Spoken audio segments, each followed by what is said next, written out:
ಸೇನೆಯ ಹೆಸರಿನಲ್ಲಿ ದೇಣಿಗೆ ಕೇಳಿದರೆ ಕೊಡೋದಕ್ಕೆ ಹೋಗಬೇಡಿ. ರಕ್ಷಣಾ ಸಚಿವಾಲಯದಿಂದ ಎಚ್ಚರಿಕೆಯ ಸಂದೇಶ. ಸೇನೆಯ ಆಧುನೀಕರಣಕ್ಕಾಗಿ ದೇಣಿಗೆ ಯಾರಾದರೂ ಕೇಳಿದರೆ ಕೊಡೋದಕ್ಕೆ ಹೋಗಬೇಡಿ. ಕೇಂದ್ರ ಸರ್ಕಾರ ಬ್ಯಾಂಕ್ ಖಾತೆ ತೆರೆದು ದೇಣಿಗೆ ಕೇಳುತ್ತಿದೆ. ವಾಟ್ಸಾಪ್ ಸಂದೇಶಗಳನ್ನು ನಂಬದಂತೆ ರಕ್ಷಣಾ ಸಚಿವಾಲಯ ಮನವಿ. ರಕ್ಷಣಾ ಸಚಿವಾಲಯದಿಂದ ಎಚ್ಚರಿಕೆಯ ಸಂದೇಶ. ಸೇನೆಯ ಆಧುನೀಕರಣಕ್ಕಾಗಿ ದೇಣಿಗೆಗಾಗಿ ಸರ್ಕಾರಿ QR ಕೋಡ್ಗಳನ್ನು ಬಳಸಿ ವಾಟ್ಸಾಪ್ನಲ್ಲಿ ಹರಿದಾಡ್ತಾ ಇರತಕ್ಕಂಥ ವಿಚಾರ ಸರ್ಕಾರದ ಗಮನಕ್ಕೆ ಬಂದಿದೆ. ಆಗ ಆ ತರಹದ್ದೇನಾದರೂ ಬಂದರೆ ನೀವು ಅದಕ್ಕೆ ಕೊಡೋದಕ್ಕೆ ಹೋಗಬೇಡಿ. ಇಂತಹ ನಕಲಿ ಸಂದೇಶಗಳಿಗೆ ಮಾರು ಹೋಗಿ ಮೋಸ ಹೋಗದಂತೆ ಮನವಿ. ಭಾರತ ದೇಣಿಗೆ ಸಂಗ್ರಹಿಸಿ. ನಟ ಅಕ್ಷಯ್ ಕುಮಾರ್ ಸಲಹೆ ಮೇರೆಗೆ ಪ್ರಧಾನಿ ಮೋದಿ ಅವರು ಈ ತರಹದೊಂದು ನಿರ್ಧಾರಕ್ಕೆ ಬಂದಿದ್ದಾರೆ. ಕ್ಯಾಬಿನೆಟ್ ಸಭೆಯಲ್ಲಿ ಮಹತ್ವದ ನಿರ್ಧಾರ ಕೈಗೊಂಡಿದ್ದಾರೆ ಎಂದು ಮೆಸೇಜ್. ಬ್ಯಾಂಕ್ ಖಾತೆ ಸಮೇತ ವಾಟ್ಸಾಪ್ನಲ್ಲಿ ಪೋಸ್ಟ್ ಹಬ್ಬಿಸಲಾಗಿತ್ತು. ಆ ನಕಲಿ ಸಂದೇಶಗಳಿಗೆ ಬೀಳದಂತೆ ಎಚ್ಚರಿಕೆ ಕೊಟ್ಟ ರಕ್ಷಣಾ ಸಚಿವಾಲಯ. ಜಗತ್ತಿನ 4ನೇ ಅತಿ ದೊಡ್ಡ ಬಲಾಢ್ಯ ಸೇನೆ ಹೊಂದಿರುವಂತಹ ಭಾರತಕ್ಕೆ QR ಕೋಡ್ ಅನ್ನ ವಾಟ್ಸಾಪ್ಗಳಲ್ಲಿ ಕಳುಹಿಸಿ ದೇಣಿಗೆ ಸಂಗ್ರಹಿಸಿ ಸೇನೆಯ ಆಧುನೀಕರಣ ಮಾಡುವ ಅಗತ್ಯತೆ, ಅನಿವಾರ್ಯತೆ, ಕರ್ಮ ಭಾರತಕ್ಕಿಲ್ಲ.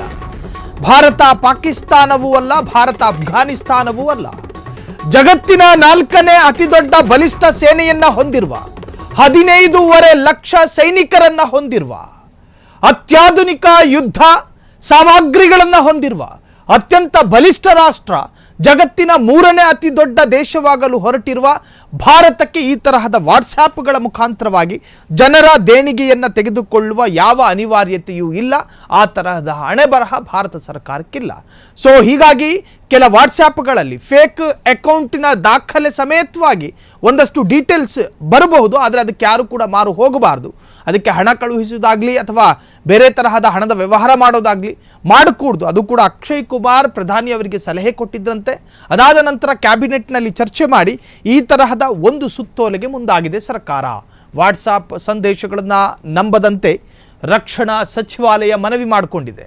ಹಾಗಾಗಿ ನಿಮ್ಮ ಬಳಿ ಏನಾದರೂ ಈ ತರಹದ ಮೆಸೇಜ್ಗಳೇನಾದರೂ ಬಂದರೆ ಅದನ್ನು ಇಗ್ನೋರ್ ಮಾಡಿಬಿಡಿ. ಸೊ ಸರ್ಕಾರ ಆ ತರಹದ ಯಾವ ಅಧಿಕೃತ ತೀರ್ಮಾನಗಳನ್ನು ಕೂಡ ಕೈಗೊಂಡಿಲ್ಲ. ಇಂತಹ ನಕಲಿ ಸಂದೇಶಗಳಿಗೆ ಮಾರು ಹೋಗಿ ಮೋಸ ಹೋಗದಂತೆ ಮನವಿಯನ್ನು ಮಾಡಿಕೊಳ್ಳಲಾಗಿದೆ. ನಟ ಅಕ್ಷಯ್ ಕುಮಾರ್ ಸಲಹೆ ಮೇರೆಗೆ ಪ್ರಧಾನಿ ಮೋದಿ ಅವರು ಈ ತರಹದ ಒಂದು ನಿರ್ಧಾರ ಕ್ಯಾಬಿನೆಟ್ ಸಭೆಯಲ್ಲಿ ಮಹತ್ವದ ನಿರ್ಧಾರ ಕೈಗೊಂಡಿದ್ದಾರೆ ಎಂದು ಮೆಸೇಜ್. ಬ್ಯಾಂಕ್ ಖಾತೆ ಸಮೇತ ವಾಟ್ಸಾಪ್ನಲ್ಲಿ ಪೋಸ್ಟ್ ಹಬ್ಬಿಸಲಾಗಿತ್ತು.